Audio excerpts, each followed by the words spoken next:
Coffee. Barry Ehlert here. Welcome to my newest video. Today we're going to talk a lot about coffee and why coffee is an important part of our business. We've established a new relationship with this company and organization, and I wanted to come and see what they're all about. So we're going to go through the roasting process, we're going to go through the drying process, just a lot of information that we're going to be sharing. So here we go.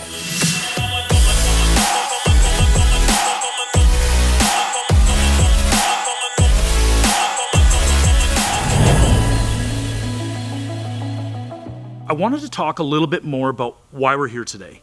At Windmill Golf, we meet with and talk to a ton of people, and who we partner with and who our suppliers are is essential and really important part of our business. I wanted to come down today and talk to our coffee supplier and learn more about their processes. There's a lot to coffee that I wasn't aware of. So we're going to explain more about their processes and what they're doing from sustainability, environmentally sensitive, and organic in the coffee business.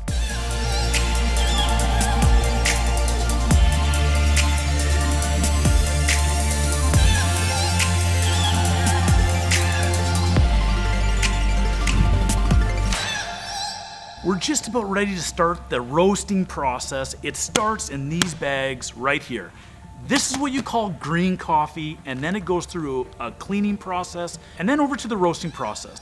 Right here's the drum where the roasting actually takes place. After it roasts, it comes down into this area, this moves around, and then it actually cools off. Now, I don't understand that process really well, but I'm gonna go and grab the owner. He understands this process far better than me. Tell me a little bit about what makes your business unique? Like, why do, for me, right, we always look for relationships and suppliers, partnerships, where we can create, exclusivity arrangements or better product or more consistent. Yeah. What makes your business unique and different?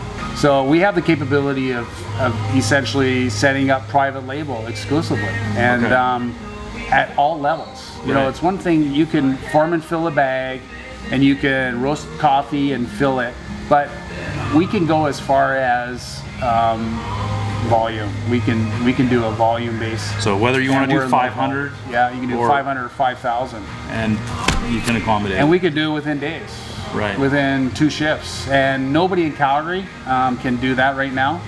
Not only that, but we are a certified organic facility. We're one of the few in Alberta that is a true certified organic facility. Right. If that's of value to people with organic certified requirements. Huge, right? Yeah. And it legitimizes our facility and our business. Actually, the inspector just called me this morning because we're going to do a virtual certification, right? Yeah. So that's the days that we're here now, so we're dealing with it. So we're doing a virtual. Yeah. Yeah, and we do an annual review, and it consists of traceability. Yeah. And it consists of the inventory traceability factor and the process itself. And we are certified organic exclusively. So what else can you show me?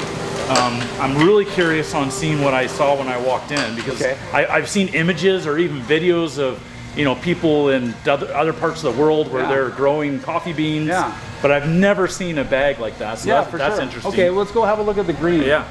So green coffee means that it's not been roasted. Yeah. Okay. Essentially, it's the raw commodity. Right. It's what coffee starts from, from a roasting standpoint or processing standpoint, right? And so what would the time be from the time this is harvested? Is that the right word? Yeah, harvested? absolutely. Okay. Yeah. Until it gets here, what type of timeline does that take typically? You know what? It's anywhere, if the harvest comes out in the fall, we receive it depending on the volumes and the requirements of the types of regional coffees that we get. Right. 6 to 8 weeks. Okay. Yeah. It doesn't take long. Yeah. Right. Yeah. Wow. So I'll give you a visual on just green coffee. A lot of people have never seen green coffee. I've never seen green coffee. There you go. Wow. Yeah. Can I take? Yeah, absolutely. Wow, yeah. Look at this. Yeah. That's green coffee. So then it goes through an actual roasting process. Yeah. Like totally. Yeah, essentially what you're going to do. This doesn't smell like coffee right now at all. No, very little aroma to green coffee, right? I'm blown away with the difference in the aroma. Like there's almost no aroma in the green coffee. No, not at all. Yeah. Yeah. There's, again, it's more aroma from humidity, but you put it this way, you can put multiple regions beside each other. You'll never know what is outside of the visual inspection, right? Yeah, you know, absolutely. you get screen sizes on coffee, which is the physical size of coffee. So you get larger and smaller. You get pea berries that are rounder. So there's. And where does this fit in from this size? Is your, you know what? This is your typical Arabica high-end grade A coffee bean. You know, average size. This is about a screen of 12. Yeah, 11 to 12. Yeah, but it's not about, well, when you increase your screen sizes, typically the prices are going up, but there's a lot of factors involved. What we can do is we put coffee, this is our first stage in our process, okay? And we can go through the process. Our first stage in our process is cleaning the green coffee, and what it does is separates, you know, remember where the coffee comes from. Yeah. You know, it comes from drying tarmacs and what have you, right? So you might have, there's a sorting process at that level, but you know, nothing's 100%, right? Yeah, so absolutely. What we do is we separate some of the elements that you don't want, which is non-coffee product, right? And it goes through our separator and our green cleaner.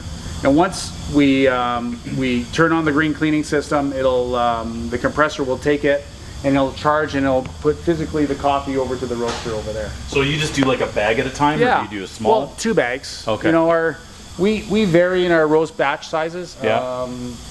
We do anywhere from 150 to 230 pound batches. Okay. Depending on our post blending and our, you know, everything involved in the actual custom blend, right? Right. Yeah.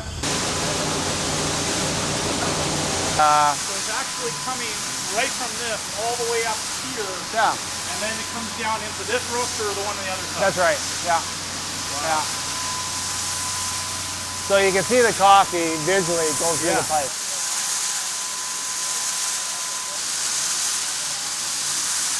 It's amazing me what I'm learning today. Yeah. There's a lot of art and science to this, isn't there? Oh yeah, it's like process, like anything, right? Right. You know, there's times for the ability to roast and understand the roasting process, and then there's the process itself. You know, bagging coffee, filling bags, degassing coffee, grinding coffee. So, you know, it's really not that complicated. Like, you know, a lot of businesses, they talk about how exclusive and niche it is, you know, like how great our customer service is. Like everything, you know, the fundamentals of good business apply, right? You know, and it applies on everything, doesn't it? Yeah. You know, the first thing I noticed when I came in here that I love as a business owner is how clean it is. Like your manufacturing facility. Yeah. But the first thing visually I went my eyes to said, look, they know we're coming, but they can't fake it. No. And I would see it, but look how clean this place is for manufacturing. Yeah. I mean, I would take a plate and eat it off the ground, no problem. Now that the coffee's in the roaster, Ramon, you go ahead and start the process. So that's the roaster chamber. Yeah.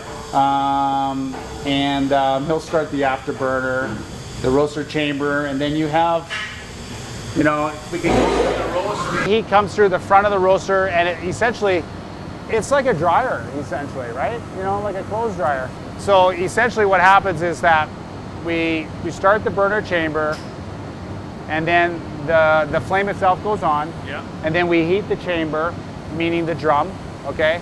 And then once the drum is up to temperature, we'll dump the coffee into the drum itself. And then from the drum, essentially we're roasting the coffee with heat. Okay. Okay? So the heat flows through the whole system. Once it gets into the drum, you're actually doing the roasting. Yeah, totally. Okay. And then it'll go through stages, okay? And then it transitions from your identified roast profile, because there's multiple roast profiles, meaning that there's a lighter roast, there's a medium, there's a Viennese, there's a light continentals and French roast, right? So we're going to do like a Viennese, which is a medium roast here. And then once we hit our profiling, and then we dump the coffee into the cooler, and this is the cooling tray.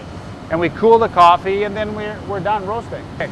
So right now, here, check this out. We're gonna open we're gonna open the chamber. Okay, go ahead, Ramon. That's where the. Okay, so the coffee is dropping, right? It doesn't take long. It's like seconds, and then you'll see the coffee in the chamber there. Pull the coffee through that dryer. You see that little handle?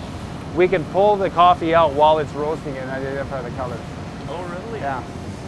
So we're just around 15 minutes right now at a 200-pound batch.